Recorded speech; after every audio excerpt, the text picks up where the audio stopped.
Nancy Naigle. Welcome to my podcast, the WriterSpark podcast, where we give tips and tricks for writers. And I'm really, really excited to talk to you today because you've really made this huge transition now from romance and what you've written for so long into the very popular and frankly awesome women's fiction genre. So I'm very excited to talk to you about that. Before we do that, I would love to get a little bit of your background, your sort of origin story. So tell me, sure. how did your publishing career start? Yeah, well, thanks for having me, and I'm so glad to be with you again. So my origin start is a little different than I think a lot of folks. So, I was a senior vice president with Bank of America for 20 years. And in the middle of that career, the year I turned 40, I just turned 60 this summer, my job was to ship technology positions offshore to India. And I understood the business case. It was legit. It was a good reason, but it was really hard to do. Those people worked for me. I knew how good they were at their jobs, and it was all about the money, and it just broke my heart. And so I did a lot of soul searching because I wanted to do something good to kind of offset how horrible I was feeling. Well, I'm a voracious reader, and I always have been, and I was reading my mama's books from way before I understood half of what they meant. Cut my teeth on, Probably. Nancy Drew, let's be honest. But then the real reading came when you got the big books like Danielle Steele, and you felt like the hot shot because they were so fat. Yeah. And I thought, the one thing that always gets me through the rough times, whether it's illness, family, business, bad jobs, bad hair, whatever, is books. And I thought, if I could write one book to help one girl through one lousy day, that would be amazing. And so that's really all I set out to do. I didn't set out to get a contract. I just wanted to write that one book. And so I started writing, and it took me about 9 years to get my first book contract because I was writing on vacations and on cross-country flights, still working my 70-hour job. And when I got my first book deal, it was 3 books with Motley Romance. And at first I was still, really happy in my career, just writing on the side. It was very exciting that I got a 3-book deal, and then I got a second 3-book deal. And then 2014 rolled around, and I lost my husband to a really short battle with cancer. He was diagnosed with stage 4 lung cancer at the end of October 2013, right around his 62nd birthday. And he was gone at the end of January. And, as I kind of got through the initial shock of how quickly all that had happened, it didn't take me any time to just know that what I needed to do was take an early retirement, move my mama in with me, and just write full time and do something that was going to bring me joy and hopefully share joy and uplift others. And so that's what I've done. I've never looked back, and it was crazy. I don't highly recommend that journey. I did like everything you're not supposed to do as a new widow, made major, big, life-changing decisions, which were a little nutty, but thank goodness, someone was looking after me, and things have worked out fine. Did you end up writing characters that sort of made those similar decisions? I have written characters that have made some hasty decisions. Some of them work out well for them, and some of them don't, and they have to regroup. But you're absolutely. I mean, that brings up something great because everything we go through life, and certainly I've been handed some tough turns, like so many of us have. All of us have. But the way you handle those bad turns and what you learn from them and what you can share and empathize with others is such a great gift in itself. So yeah, and the book of my heart, The Shell Collector, absolutely came straight out of the grief following the loss of Mike. And it was funny because it was kind of a double whammy. I lost Mike in January, and 5 weeks later I lost my cousin Diane, who had been battling cancer for years. And she and I had been really close, and we would talk on the phone all the time. And she shared this story about someone in the family who lived in the Outer Banks where my cousin Diane had grown up. And Judy would walk the beach all the time. And one day she was walking the beach with something heavy on her heart, and she kicked up a shell. And when she picked it up, it had a scripture written in it. And it was the perfect thing to help her through that moment. And so it was interesting because when I lost Mike, my best friend came and stayed with me. And then 5 weeks later, I lost Diane. And I remember the first thing that went through my mind was, I could use a bucket of those shells right now. And it was something about that and navigating that grief, and my friend being, oh my gosh, just such a rock for me. Her husband Mhm. let her come. She stayed nearly 3 months with me. And I mean, so it was a gift as big from him as it was from her. And yeah, it was just that journey that kind of led to the story, The Shell Collector. It will always be the book of my heart. And that was your first sort of transition book into a different genre. Yeah, I'd say it was. I had written one women's fiction right out of the gate. The very second book I ever had published was Out of Focus, and it did not fit into the Montlake romance package at all. And so they Mhm. bought it, but then like it didn't come out, it didn't come out. And then we were like, okay, well, now we're going to put it out after the fact because they didn't know where to package it. And it's one of my favorite stories. But yeah, so I started out in romance, had that out of focus that didn't sit in the box. And I think so many of us, especially as early authors, are writing those stories in our heart and they don't necessarily fit in a box, which regardless of where we're shopping in brick and mortar bookshelf stores, still publishing as a whole needs to be able to know how to put yourself or put Market. your book in that even virtual shelf so readers can Right. find you. And so, Right. yeah, I think it certainly helps when we can write in, a genre and stay very tight. Um, but I will say too that, I've had the luxury of also co-authoring some cozy mysteries. But the one thread that has gone through every bit of my writing, whether it was romance, cozy mysteries, or these women's fiction, is that they are small town, Mhm. uplifting, family, friendship, community, those kinds of stories. So it hasn't been too big of a leap, where it hasn't been like paranormal and thrillers and versus, hardcore mysteries with dead bodies and then So sweet you cupcake can stories. easily take your readers with you as you Yeah, so transition. I have been very lucky because I know some authors really vacillate pretty, the pendulum swings really far and left and right between the stories in their heart that they want to bring. And then Mhm. there's the name issues and all that kind of stuff.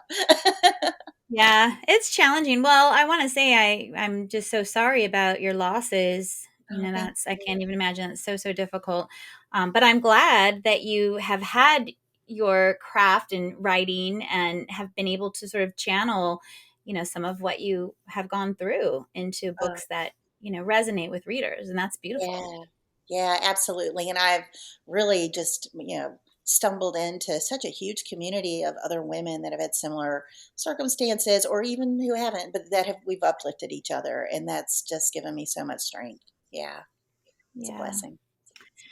So let's talk about the process of transitioning. So first of all, are you planning to stick with women's fiction from this point forward, or do you think you'll still, collaborate and write some of the cozies and still write some of the romance? How are you going to juggle, and where is your heart now? Yeah. Well, right there are no cozy mysteries on my horizon at this point. Nothing on the radar anyway. But some of the sweet romances and especially in the Christmas books and the holiday themed kind of books, they just fit so nicely. Now, I will say they usually have some character arc that would lean towards women's fiction. And so my stories have definitely grown as I've learned more. Hmm. Um, so I think they're still both on the radar. But what's in my heart are those women's fiction, those family friendships, the terrible things we have to go through just to get through darn life, but Yeah, how yeah. to survive them, and that sometimes the decisions we make, it's hard, because we've got the internet at our fingertips now. We've got people on social media that are just ready to give us advice, whether they really have the knowledge to or not. And Hmm. so there's so much stuff and information swirling around us that I think it's almost harder than ever to kind of do what's really in your heart, what's your right thing. Because sometimes the right decision for everybody else isn't the right decision for you. I mean, there are people that get cheated on and the resolution isn't a divorce. Sometimes that stuff does repair and make a couple stronger. But it's not a popular opinion, right? So being Right. able to write about some of those different decisions and how they come out okay are important. In the Wedding Ranch, there's a big theme of forgiveness. And Okay, The Wedding Ranch, which is your brand new release, just released. Was it last yeah, week? Yeah.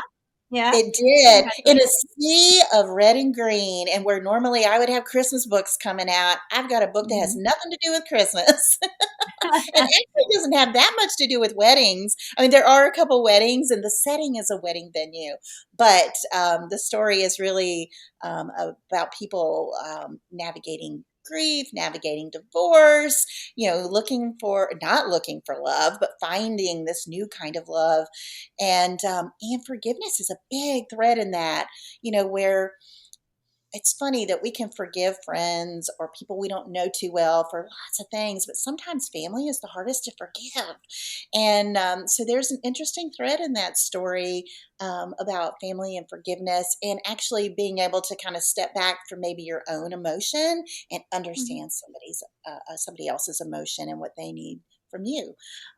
So that was neat. It wasn't anything I expected or sat down to write. It just kind of grew organically in that story, and I'm thankful it did. Gave me some perspective on some things. That's great. I mean, I think I grow as a writer with every book that I write, and I grow as a person as I, delve into experiences that maybe are not my own, but I have to explore in order to write about them authentically. So, yeah, I think it can Yeah, be absolutely. I think it's funny too when sometimes readers will kind of hold us accountable for something one of our characters, a decision our character makes. It may not be Mhm. the decision we would personally make. And I think it's funny that they can't step back and go, okay, this is a character and this is Right, their right, decision and how they did it. It's not necessarily the author's opinion, you know? right, right. Hard to separate the two for people Yeah, sometimes. yeah. Okay, so you didn't really set out to necessarily write a women's fiction and make this shift intentionally. This was the story that you felt compelled to tell at this point, and it just happened to Right. be women's fiction. Exactly. Yeah, yeah. My stories started becoming a little bit more complex, and then as life happened and my life became more complex and I needed those things, yeah, my stories shifted and have grown in that direction. So how do you go about, now that you've sort of identified that this is what you're writing and this is why, and you know that there's complexity, how do you step back and kind of examine what you're writing now and replicate that, or identify what is adding that complexity? Like what components, what are you putting into your stories that is layering in that complexity that you weren't necessarily doing before? Yeah. I think in the beginning the stories were they were about just sharing happiness. And I will tell you, the hardest thing in the beginning of my career was writing a book with any conflict in it. It was so hard for me to come up with any conflict because all I wanted to do was give happiness and joy around. And so I wanted all my characters to be happy all the time, Right. And so that was really a hard thing for me. What I later, as I started learning more about the craft and learning more to let the characters kind of grow and not hold them back as much, um, was that uh, I don't have to, it's not my personal journey. And in those first stories, a lot of it was more personal. Now it's more as a bystander or a mentor, or like the wise old lady on the corner watching this happen and giving good advice. Yeah.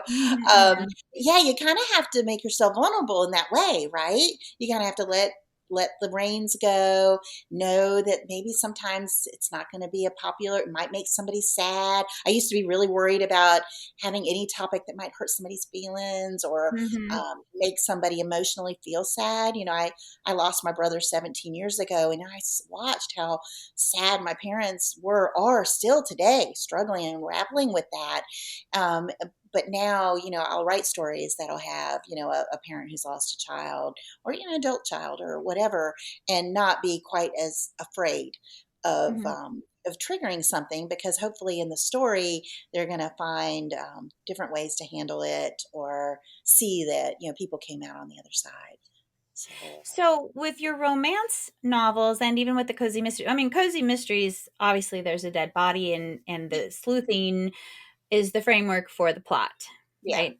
I'm starting a new series. It's a project that my agent's going to be shopping, and it's definitely more women's fiction, a little bit of historical fiction, Okay. and it's been so hard not to throw in a dead body, first of all. Right? And I kind of have thrown it in. And now I'm thinking, I don't know if that dead body actually really belongs in this story, but I'm struggling with the conflict piece of it. So, how do you build your conflict in a women's fiction that is very much more an internal story for your characters, not so plot driven in the way that a cozy mystery is, and really in the way that a romance is, because in a romance you've got some external force that's keeping your hero and your heroine apart, right? So how do you build in or tackle the idea of conflict in a women's fiction, which is so vastly different in my opinion? It is, yeah. An external conflict is awesome, because you can throw in a storm or some bad little thing and make it happen. But yeah, internal conflict is a much bigger skill to learn, which I guess, too, as I've written 40 books or 40 things. Some of them are short stories and anthologies, but I've had 40 publications now.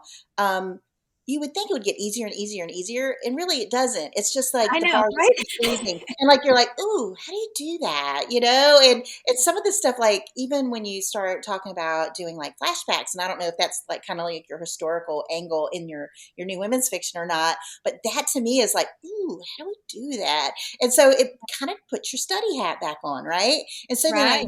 read some stories where they've done it successfully, or I start looking and reread. Here's the funniest part for me: like I own every writing book I think there is to man on my bookshelves. Not this one here. This is all my fun stuff. But in my room, that's where all the real stuff is.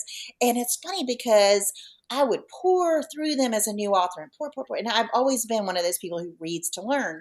And now I go back to them and I read them completely different, because now I'm in a different place in my career, and Yes. I understand more about goals, motivation, and conflict, which I didn't understand GMC at all. The first time I read it, I was like, okay, I don't even know how to do that. Can't do Yeah. it. Same. Yeah, so sometimes it's going back to the basics, right? And we're starting to understand and learn how to kind of manipulate um, the scenes so that our character takes the journey that we want them to take. Hmm. So yeah, I mean, a lot of it is not as intentional up front because I'm still learning it along the way too. Hmm. So, how are you a plotter with the women's fiction? Are you a plotter in general? We've had a lot of conversations on this podcast about plotting versus pantsing, and people fall generally towards one side or the other. But I think most people are some sort of a hybrid. I mean, even if you're a pantser, you have to, Yeah, I think have a everybody ends up. little, yeah, a little Everybody has to insight end up about a what you're going hybrid. to write. Where do you fall on that spectrum? I fall more on the plotting side, and probably more so out of survival because I'm a terrible procrastinator. Terrible procrastinator. And so, because my background is business and projects and all that kind of stuff, I plot very heavily so that I can really then plan and prepare very heavily so that I Hmm. know where I need to be in the story, not just words on a page each day, but where I need to be on a story at a certain point, so Hmm. that I can manage through it. If I didn't have the plot, and at least kind of where I was going, I don't know how I would plan the timing of it. But I know Hmm. how long it takes to, you know, flush out, some backstory and how to pull a thread through. And oh, if you're going to have four storylines going on, and like in some of my Christmas romances, I have three romances in them. That's a lot of story threads, along with the story thread of the poor fruit cake factory getting closed down.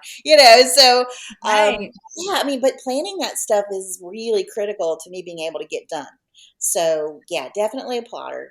Um, but I am okay with things changing along the way. And I am Mhm. also famous. This is probably for being a procrastinator too. I tell you, and I would love to know how many other people have this happen. I am fourth quarter always getting the best idea. Same. Dag nabbit, Yeah, I gotta go back to the beginning and drag that puppy all the way through the story. But that's where, I use Scrivener, and I love that because I can I do add in the too. metadata, yeah, and be able to track that thread like that. And so before I started using Scrivener, it would take me forever. And then I would have plot holes or misdropped threads, that kind of stuff. But being able to use that metadata really solves a lot for me. How did you learn that? Did you just, watch YouTube, or how did you learn Scrivener and meditate and all of that? Kicking and screaming. So first I bought it because I love software. That was my background. I was in technology forever. So I got it. And the first time I bought it, I don't even know that I wasn't even published, I don't think. But I Wasn't spent even writing, so right? much time, learning all the cool stuff and how to make the colors and all that stuff that I couldn't even get words written. And so I like just put that aside. I'm like, okay, Nancy, you just got to put words on the page. And then when Kelsey Browning and I wrote those cozy mysteries together, the Granny series, we were writing in different states and we wanted to be able to collaborate.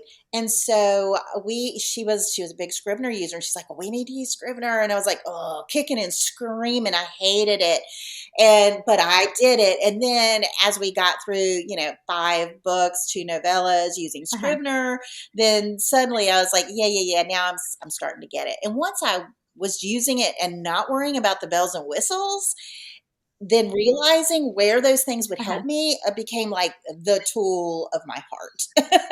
Now I'm like its biggest fan. Yeah, I love it too. I've been using it for a long time, and for me, and I've said this before on this podcast, for me it just allowed me freedom to write out of order, to stop writing linearly and chronologically, and to jump around. So writer's block is for me not a thing, because I can leave where I might be stuck and let my subconscious work and move on to something else, and it's so easy to navigate We because are you've the got all same of the things. person. I'm a mood writer, I mean, if I am in a really good mood, then I want to write a happy scene. If I'm feeling sad, and everybody has their sad days, I want to write that, mournful walk through the garden where you're having those memories that are just gut wrenching. So yeah, writing out of order is a gift. I mean, that buys you so much time because then you're still making forward progress. And Scrivener gives you enough little ways to be able to get that, here's my scene entrance and here's my exit criteria. How I get there in the middle, no big deal. I can make that Right. happen. And it also means that because I load up, the first things I always load up are my scenes, my enter and exit criteria. So I've got that straw man kind of sitting there. So I can go, oh, okay, oh yeah, that's what I want to write. And then just start Yeah. filling up in different stuff. And, every once in a while I'll have like, oh, I'm going to have to do a whole new scene to get to this transition because I didn't plan perfectly. Yeah. But that's But that's okay. I think those are often these brilliant aha yes, moments. yes. My last book, which was Murder and an Irish Curse, which is the 4th in this Book Magic Pippin Lane Hawthorne series of mine, I wrote the entire thing. It was like a jigsaw puzzle. Because I didn't, it was plotted, but not to the point that that made it very easy to write, because I knew how it had to start, I knew some things in the middle, and I knew the ending sort of. I knew how it had to end, I just didn't know how to get there. So I wrote the entire thing out of order. I was dragging back and forth, and honestly, through the research and those rabbit holes, so many aha, in my opinion, brilliant moments. And I think it's a Yeah. fabulous book. And I think a lot of that was because of the freedom I allowed myself to just let it happen within the kind of overall framework that I had Yeah, and I created. think what you said Yeah. about letting your subconscious work while you're working on something else is so valid, at least in my process too, in that like okay, so I've mentioned these beehives and they're pretty and but I have no idea what I'm going to do with them, but I've got this little framework here and it'll come to me later, and it does, and then I can pull it through. Mhm. Right. Right. And okay, beehives, and then do you say beehives in your scene description there in your title, and then down below, like 5 scenes later, Where remember the heck are the beehives or something beehives? like that Yes, to yes. remind yourself? That's what I do. Are we using That way I these never forget crazy anything. I'm like, beehives? oh yes, I need to add something. Yeah. It's not nearly as bad as a smoking gun, but the beehives, you can't just leave them there. We got to Right, make money. right. And you never know. I mean, killer bees or the theme of teamwork, or who knows how it's going to Exactly, unfold. exactly. Yeah, or we might heal somebody with a cold. Who knows? That's right. That's right. Fun. Okay, so if you were to, give some tips to somebody who was really wanting to transition out of, say, genre fiction into something sort of bigger like women's fiction, what would you say to them? Like, what kind of advice would you give? Well, first of all, I would say think about why you're wanting to change genres, right? Don't chase a trend. I think the most important Mhm. thing is to be genuine to who you are and what stories you have to tell. Chasing the trends aren't going to get you there. People can read that, authenticity in your work, or if it's not there, they'll know that too. So do it for a reason. And then be sure that you're reading within your genre. You understand what Mhm. the readers are expecting, and it's okay to break the rules as long as you know them. So educate Mhm. yourself on what's going on with that, and then I always say, look for other people and writers, because this is a wonderful community. We love to help each other and lift one another up. So, be available for them, let them be available to you. There are not enough books for any of the readers that are reading us. We cannot Yeah, that's supply so them true. fast enough. If they had their way, we'd write a book a day, and we can't. They can read one a day. Right. Sometimes the difficult part is finding those readers, but yeah, once we find them, they're there for us. Definitely. Boy, is it an honor, and what a hoot of a good time, right? I mean, the things that we Mhm. get to experience and share are just, what an amazing. Yeah, I mean, I wouldn't wanna be doing anything else. I love it. Me I too. love it so much. Me too. Did you get to the point in your writing, so 40 books and or novellas over the years, and you've had several of them turned into, Hallmark movies and Yeah. things like that, and The Shell Collector is on Fox Nation. It's been streaming since Labor Day. The very handsome Christopher Russell, who Hallmark viewers will know and recognize immediately, is the hero in the story, and he is absolutely swoon worthy. And Caitlin Clark, a new actress who lives in Jersey, I got to meet her, so sweet, is Amanda, our widow. And B is just amazing. It's the first Fox original movie, but they just launched their first Christmas one. So I'm hoping I'll have a Christmas one in the future with them. They did Christmas at the Greenbrier, which is here in West Virginia, not but a couple hours from me, and just so beautiful. It was fun to see how that. fun, yeah, that so what's that just little segue here. What is that like to have your books turned into film, to see them sort of come alive? Have you been happy with how they've been portrayed on the screen? Yeah, it's been a real education too, though. The first one that I had come out was Christmas Joy, and definitely a dream come true for this Hallmark enthusiast. So that was really neat. But what I didn't know, as an author, was that the book is 88,000 words. The screenplay is 20,000 words. So, of course, the book is always better because there's all that stuff they have to leave out. Right. So, even when I was on set, I'm born and raised in Virginia, lived in North Carolina as I was kind of healing from the loss of my husband. Now I'm back in Virginia. But when I did go on set for Christmas Joy, like I had all these presents with me to give everybody. I had North Carolina cookies and chocolates and presents. And I also had this little handmade lunch bag with a painted bunny on it, which is in the book that this little girl Molly carries around. And so I give all the little gifts out, and then I'm like, "Well, where's Molly?" And they're like, "Molly?" I'm like, "The little girl in the movie. Is she just not shooting today? Is she, getting tutored? What's going on?" They're like, "Oh yeah, there's no Molly in this movie." I'm like, "Oh."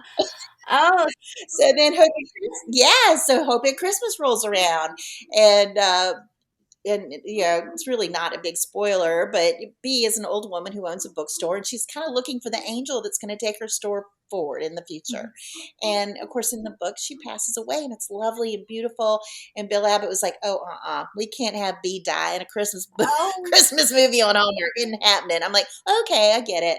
Well, what I didn't know was that they don't consult the author at all in the screenplay. So as I'm watching the movie, and I've been on set and seen stuff, it was beautiful, it was wonderful.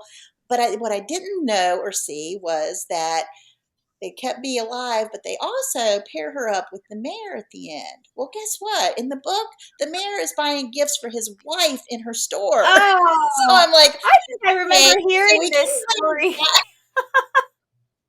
we can't let her die as an old woman, but we can let her be an adulteress. Right. Oh my gosh. It was hysterical. So that I wasn't particularly like pleased with that, but here's the bottom line. As long as it's heartwarming and happy, I'm fine with Mhm. it. I if it was begrudging or any of that kind of stuff, then I might be upset. Sand Dollar Cove, totally different than the book, but they're both heartwarming Mhm. stories. Mhm. So, I'm glad that they picked it up and used the Nate title, but the book is That's different. that's so interesting. Well, that's a whole nother, I think, podcast I talking about know, that. I know. So, back to my original question that I had in my head. Uh, so this has happened for me, right? My 29th book just came out, so I'm not quite where you are with 40, and I have no movies under my belt, but I'm heading Congratulations. there. um, You'll get them. You'll get them. Believe. that's right, manifest. Uh, Yes. so current series, in my opinion, are so much better than my first couple of series, in terms of the quality of my writing, right? And the depth of my characters and the complexity of the stories. And I I kind of, like I don't want to go back to those more simplistic stories at all. Is that part of your process with transitioning, that you sort of have outgrown the stories that you used to write, and the stories that you write are just automatically more complex? Yeah. Yeah. I think so. And too, I even have thought to myself, I should go back and read those and tweak them. And I'm like, yeah, you don't really want to go back and read those. And there is one of the original books that I wrote that my mom just adores. And she's always like, you got to tell people about this. And I'm like, I'm not sure. Yeah. I don't know about that. Like if I rewrote it, maybe, but I don't think so. So yeah, absolutely. I mean, you're learning all along the way, and definitely. I mean, I want every book to be better than the next, which was also scary because The Shell Collector, absolutely the book of my heart. I don't think anything could ever be better than The Shell Collector. But even saying that, and I still want The Shell Collector to always be my very best work. I'm Yeah. hoping The Wedding Ridge in some ways is so much better, or has, shows growth. Because Mhm. you do. Yeah, I definitely want every book to be better than the last. Yeah. Yeah. Sometimes it's hard to fathom how that can possibly happen.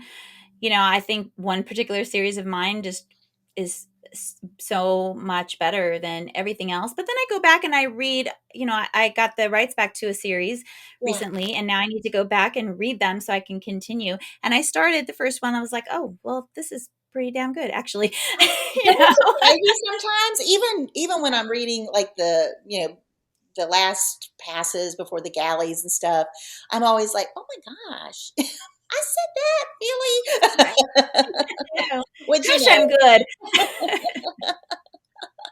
like I don't even talk like that. My Right. characters are so much smarter than I am. Yes, I have a couple of those too, and it's actually really fun to write those characters, I think, to really, try and research and, elevate my intellect to match the intellect I need I them to have. Yeah. Yeah. Now I still, even in the women's fiction, slide in lots of crafts and fun stuff like that too. Because I think, people forget. I mean, we live in a microwave and high speed world, and people forget to just rest and relax and re-energize. And people will be like, "Oh, do you write every day?" And I'm like, you know what? If it's your process to write every day, go for it. It is not my process to Mhm, write every single day. I have to mhm, refill my well and experience life and meet new people, eavesdrop on conversations, see things that are funny or even horrible, to be able to have those ideas and authentic thoughts to put into a book. yeah. So I love doing crafty things, the barn quilts, which I originally wrote in Christmas Angels. I wrote about the barn quilt tour, and we have a barn quilt tour in this little town that I just moved to a couple years ago. And I then took a class, fell in love with it. I've painted so many, it's not Mhm. even funny. And then I brought them back in the second book that's set in Antler Creek, What Remains True, which came out last May. And yeah, and I'm like, you know what? If you were stressed out and you want something that's kind of Oh, just fun and cool. anybody can do it, paint a barn quilt. They're amazing. And a lot of people didn't even know what barn quilts were. First book cover I got for What Remains True had like chairs with a quilt, like grandma's quilt that she quilted, with sewing over a chair. And I'm like, yeah, that's not a barn quilt. Barn quilt's painted on plywood. It's geometric. It's got that quilt kind of vibe to it, but you're nailing it or screwing it to your building. Oh, And the cool. Barfield tour is driving around to see those. And years ago, they were like the road signs that weren't there. If you were looking for Joe's Dairy Farm, you were looking for the one with the cow in the middle of it and the black and white stripes or, checkerboards. So, yeah, there's fun stories and facts about them. And, just being able to kind of take people away from the hustle and bustle and the bills and the cooking and the raising your kids and you're making your husband happy and laundry and vacuuming and petting the dog to, Yeah, to right. do some of those other things. Yeah. Yeah. Yeah. Because we need it. Yeah, I kind of have forgotten what did I used to do before I wrote? What were some of Yeah. my hobbies? And I'm trying, I'm empty nesting now. My youngest son is a sophomore in college, and Congratulations. thank you. And I'm having a great time. I mean, I prepared myself for it. I do some art journaling and a few things, but I used to sew, I used to do all kinds of crafty things. And now I feel so compelled to write. Like every spare minute I'm writing or I'm working on WriterSpark things because I've got the website, I've got the courses, Yeah. I've got the podcast, I've got the YouTube channel. So it's hard for me to let go of all of those things on my list that I need to do and just do something that I want to do, and even figuring out, well, what do I want to do? Because I haven't done it for Right. so long. Yeah. Well, we just need to put our heads together once a I month know. and go, hey, what are you doing for fun? This is what I'm doing this month. Yeah. Let's And keep each other honest on it. yes, like a fun account, what do we call it? A fun accountability group or something. Yes, I love that. I love it. Filling our well accountability. Yes, yes. Yeah. Absolutely. It's an important part of the process. It is Yeah. critical. Do you read mostly women's fiction at this point, or what is your go-to?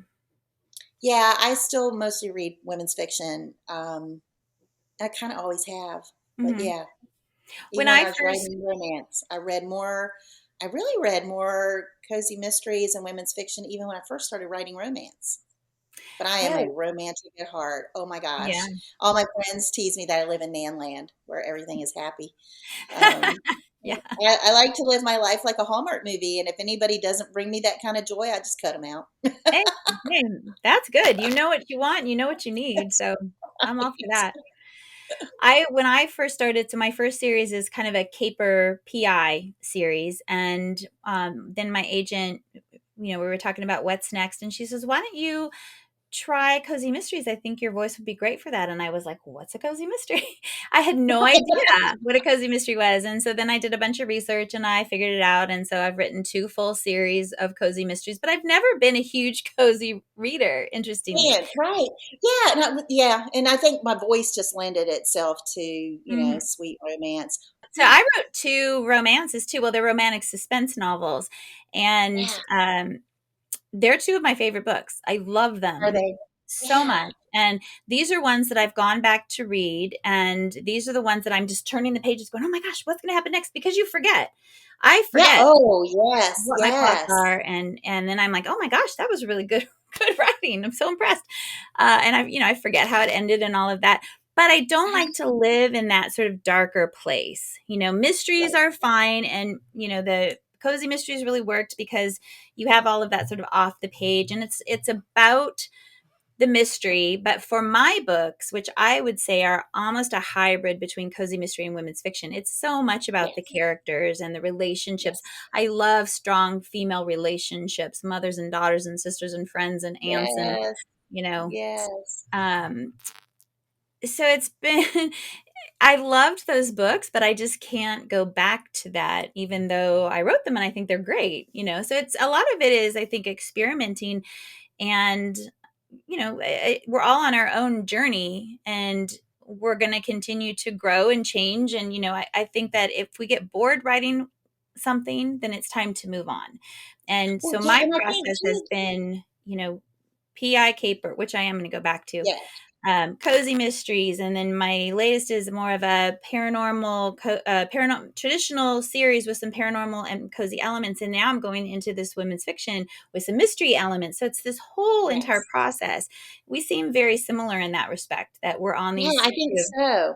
Well, and I trajectories. think too that the more you write, the more you know kind of what your voice can carry. So when I very first started writing, I was a member of Romance Writers of America, I was a member of Mystery Writers of America, and I was a member of International Thriller Writers. And I was purposely a member of all those groups because on the business side, just like your financial portfolio, the more you diversify, the more you learn, the more, you know. Yep. So I did it intentionally, but I also thought that I would write stories that would have like a suspense or a thriller edge to them. And in the Adams Grove series are definitely romantic mysteries, and they kind of vacillate between mystery and really light suspense, but they're very light. And it was funny. So by the time I got, you know, I wrote Sweet Teen Secrets and Wedding Cake and Big Mistakes, and then they got a little deeper and Pecan Pie and Dilly Lies. Well, then by the time I wrote Mint Juleps and Justice, like I was really trying to write a thriller, and I'm even in the serial killer's mind in his POV in that story, that hero, heroine, and this serial killer. And it scared the bejeebies out of me. I was that guy was so bad. And I quickly realized, I was like, you know, the book was great. I mean, it's got thousands of reviews, and it was a Kindle first, yeah, where it came out, you know, for certain people a month before it came out. And so it did great. But yeah, on a personal level, I was like, yeah, I don't think I can really do this. And so that's when I started, you know, started shifting a little out of that and more into the romance side and more into the families and the, yeah. So you start learning a lot about yourself and what your voice can carry. Yeah. Does it make you wonder just a little bit about how twisted some of these authors must actually be? They put on a good face outside, but my God, how do they write such creepy things all the time? Yeah. Well, and especially because some of them, now some of them are just creepy. You know, when you meet them, you're like, now I know how I can write those. I'm a little nervous being in this room with you. But a Yeah. lot of the gals that write thrillers, and they're dark, they are so sweet and Yeah. wonderful, and they're good moms and all this stuff. And in fact, I was at Deadwood this past summer and roomed with a girl, and I I didn't know her and I didn't look her up, but as I'm at the airport, like I'm on the plane, and I'm like, oh, I should look her up and see what she's written, you know. And I look Yeah. it up, and like the books all have blood spatter on them and this stuff. I had myself so worked up about meeting her, and then when I meet her at the car, she's like this lovely, wonderful, sweet mom, and we got along great. But she did say to me, yeah, don't read any of my books, Nancy. You will not. No, do not read. Here's one romantic suspense that I wrote that I think is still going to creep you out, but you can read this one. So Yeah, so interesting. it is funny. It is funny. Yeah, yeah, just wow. To be inside somebody's mind that just writes that stuff all the time, I think, I don't know, that's really hard for me. I'm glad Yeah, that there are yeah. people who do it, you know? And I get Um, easily freaked out, you know, like I'm not the girl that can go to the scary Halloween thing, you know.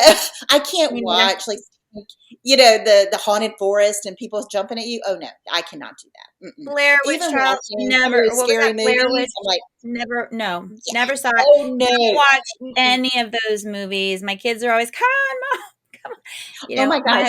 So my poor here's husband hasn't seen a scary movie in 30 years because I won't go right, with him. right. Now he does it So with my kids, but yeah, and I don't watch horror movies and all that stuff. So I had written Christmas Joy. We had gone through edits.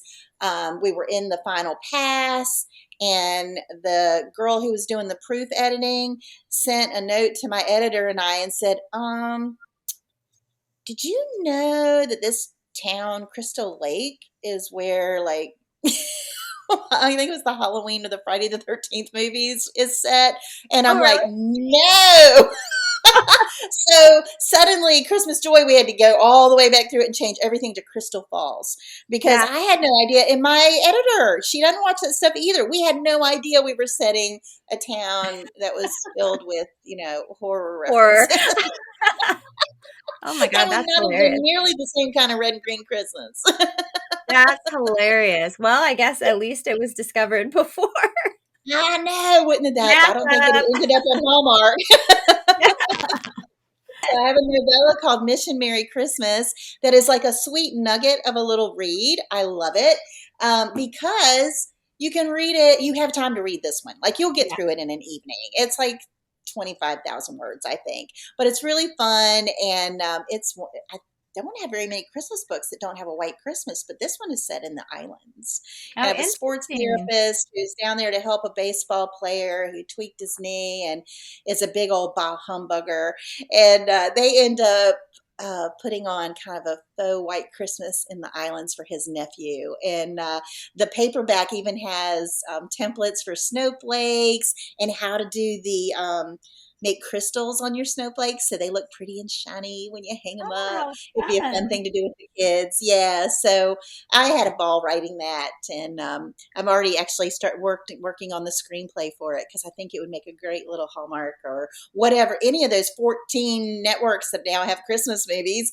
I Yeah. think it'd make a great movie. So I'm working on Yeah, that. it goes again. I like the idea that it's set someplace differently. Now, I always want cold at Christmas and snow is great, but the idea of a Christmas movie or Christmas book set somewhere else is entertaining and different, right? Yes, So you yes, do the yes. screenplays yourself? I haven't done the screenplays in the past, but I've had such a great opportunity to see my books and the resulting screenplays. And then, I had the great honor of novelizing the Christmas and Evergreen movies into novels for Hallmark. Mm. And so in that case, I was using the screenplay in the movie to write the book. So I've done it Mm. both ways. I've written the book. I've written the book out of the screenplay. The screenplays have been written out of my book. I've seen them both ways. And so, yeah, I feel like I've had a pretty good starter education on it. And so, yeah, I'm hoping some of these will fly. We'll see. 2023 is my year to try to get those in the right hands. That's very exciting. So how Yeah. will your agent shop those, or do you have connections now to send those out, or how does that work? I have more connections now, and I think I'll actually be working to get a manager on the screenplay side, on the movie Mhm. side. I had one, and he passed away last year, so I would have just gone straight to Jerry. But now that he's gone, I'm gonna have to find somebody to partner with on that. But yeah, my your literary agents don't usually have um, Yeah. contacts to be able to do that. Yeah, because I've been thinking my, book Magic, the one that's set on the Outer Banks, it's Hmm. the, 2,000-year-old Irish curse, it's the one I was just talking about. I think it would be fantastic as a series of some sort. So, yeah, I've been toying with the idea of figuring out how to write a screenplay and trying to take these and put them into that somehow in my spare time, which I have none, so I know, it's hard, maybe at and some it is point. definitely a totally different skill set.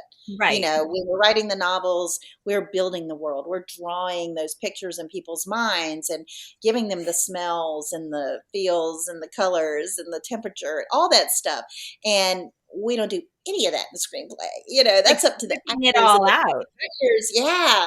So, yeah, it's very different, but I love dialogue and I love just the idea of being able to see my same story from a different lens. So it's Mhm. been kind of exciting to mess with the screenplays in between projects. Wow, that's really exciting. I can't wait to hear more Mhm. about that. We can have Yeah. all kinds of podcast chats, Nancy. Yay. All right. Well, I just want to thank you for taking the time to be here with me. I really appreciate it, and I know our listeners appreciate it too, and get so much out of all of our guests. And I think your journey has been so interesting, and everything that you do. And 40 books. Wow. Well, thank you for having me. And I hope if listeners have questions, they'll shoot them to you and we'll answer them when the next time we get together. Yes, that sounds great. And best of luck with all of your new projects and the Wedding Ranch. And But what Yes. is your next project? So I have a scheduled release on June 27th of a novel called And Then There Was You. It's a women's fiction, and it's Hmm. with St. Martin's Press. And then I just signed a contract, and I have no idea when this book will come out. It's a very interesting little prospect. I was kind of excited when I heard about it. Guideposts contacted my agent and asked me if I wanted to work on, I believe it's called Love is a Mystery. But I'm partnered with a historical author, and Hmm. she and I will both write novellas. They'll be set in the same town. And an heirloom from her historical story will also show up in my contemporary romance, and they'll Oh, be bundled together. fun. So yeah, and so I'm making a new author friend. Her name is Beth Adams, and I'm excited to be working with her, and our stories will be connected. So I'm working on that right now, and I have no idea when that'll come out. And then I've got uh, the story, and then there was you is set in the Blue Ridge Mountains, like where I live, in a town called Chestnut Ridge, and I'm working on a Christmas book that is due not too far from now. That's called Christmas at Chestnut Ridge. And that'll be coming Okay. out in the following year. So you're juggling quite a few things. Yes, ma'am. Wow. Well, good luck with all of it. I wish you Thank lots of you. luck, and I know that's all going to be fantastic. And again, thank you so much for being here. Appreciate you.